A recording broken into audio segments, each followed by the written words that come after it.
A very warm good morning to all of you. Dear students, once again I would like to welcome all of you to a new session of the Civics class. Today we are going to continue with the same chapter number 4, the Supreme Court, part 10. Do you remember what we were discussing in the previous class? In the previous class we were discussing about advisory jurisdiction and revisory jurisdiction. What were the different points related to the concept of advisory jurisdiction and revisory jurisdiction? And today we are going to discuss about judicial review. What is meant by judicial review and what are the importance of judicial review? This is what we are going to discuss in today's class. Supreme Court, the interpreter of the Constitution. So as we have already studied in the previous part, I have already mentioned this particular point several times. Only Supreme Court has the power to interpret the Constitution, to give explanation to the new rules according to the Constitution. That particular power is given only to the Supreme Court. Its decision is final. In a case, if Supreme Court made a decision and it is considered as the final decision, because we don't have any other court where we can approach for getting justice. That's why we call it as Supreme Court, the extreme level of getting justice. So its decision will be final. And it has the power to review laws. Suppose if the central government or state government, they are making new laws. Supreme Court has got the power to review those laws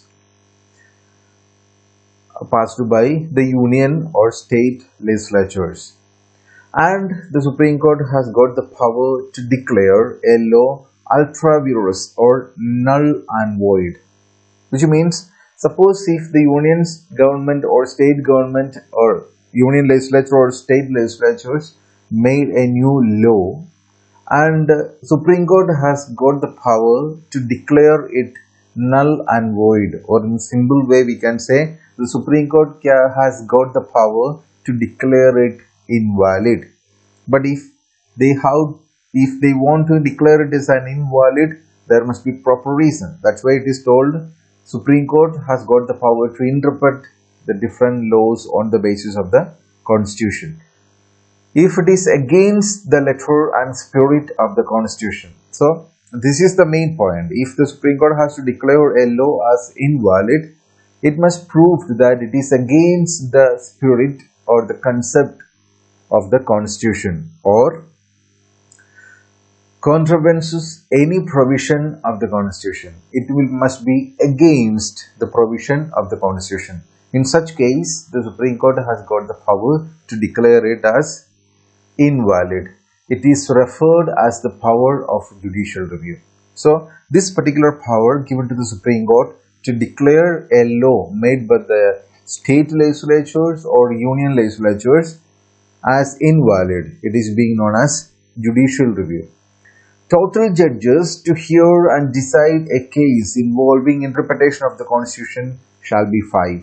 So, in such cases, if the Supreme Court has to make the judicial review, there must be a jury, there must be a bench of judges. So, in the jury, there must be 5 judges. So, all the 5 judges, they have to convey their concept, their approval to the particular law, then and there only it can remain as a law. If more than 3 or more than 3 judges are against the law, against the bill, it will be declared as invalid. That's why 5 judges to hear and decide a case involving interpretation of the Constitution. It has the power to review all national and state laws and executive orders and declare them null and void if they go against the provisions of the Constitution. So, Supreme Court has the power to declare a law as invalid. It is fact, but the executive orders, not only just the law, but the executive orders as well as the different laws, they can declare it as null and void, or they can declare it as invalid if those laws are going against the provisions of the Constitution. So this is what the interpretation means. Because constitution is having certain spirit, it is conveying about a particular concept, a particular idea. So if it is against those concepts, let's take the example of fundamental rights. Fundamental right is one of the core concepts of our constitution.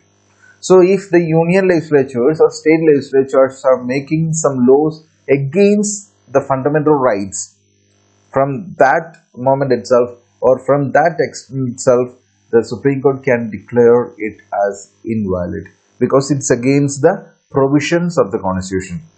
Let's see some example. For example, in 1970, the Supreme Court had declared the following acts of Parliament as null and void. So in 1970, such an incident happened in our India, that the Supreme Court has declared the law of the Parliament or act of the Parliament as declared as invalid. First one, Banking Companies Act of 1969.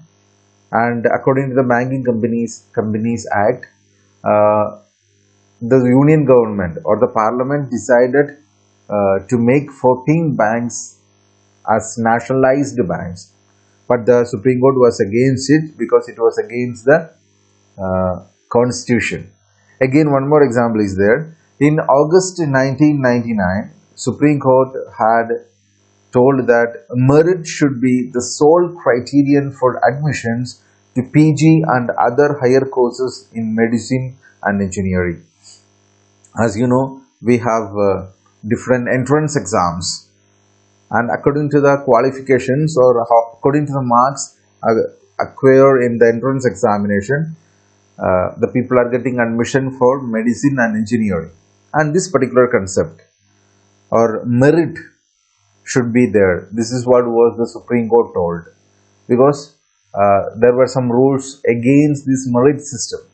So in such cases, Supreme Court felt that if there is no merit system, rich people will be getting better opportunities and poor people, they won't get any opportunities. So that's why Supreme Court told merit should be the criteria to give admissions for PG and medicine, engineering, etc.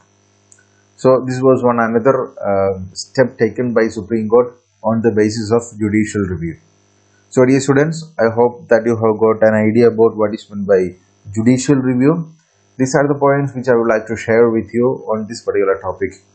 In the next class, we will be discussing about court of record. What is meant by court of record and what are the different points related to the court of record. So with this, I would like to wind up today's class, and we will meet again in the next class with a new topic. Till then, I would like to sign off. Thank you.